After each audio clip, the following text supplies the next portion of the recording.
উমরা পালনে সৌদি আরবে যাওয়ার কথা থাকলেও ভিসা জটিলতার কারণে শেষ পর্যন্ত যেতে পারেননি খালেদা জিয়া।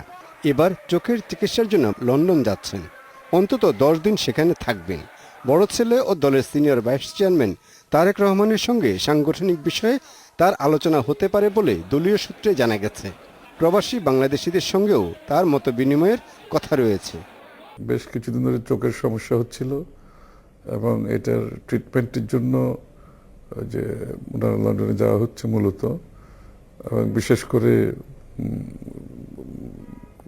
কোনো ডাক্তারের রিকমেন্ডেশন উনি যাচ্ছেন। যুক্তরাজ্যের পররাষ্ট্র দপ্তরের পদস্থ কয়েকজন কর্মকর্তার সঙ্গেও খালেদা জিয়ার বৈঠকের সম্ভাবনা রয়েছে। ব্রিটেনের লেবার পার্টির এমপি রুশনা আলীর সঙ্গেও সৌজন্য সাক্ষাৎ করতে পারেন খালেদা।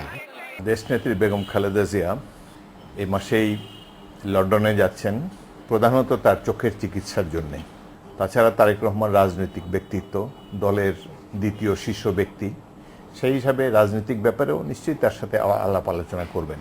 সেখানে বিভিন্ন রাজনৈতিক কর্মসূচিও থাকতে পারে, বাট প্রধানত তার চিকিৎসার কারণেই যাওয়া, এবং সেখানে বিএনপি এবং অঙ্গ সংগঠনের নেতাকর্মীদের সাথে মত বিনিময় করবেন।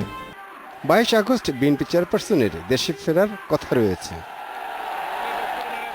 Shahabuddin Chowdhury, independent news, Dhaka.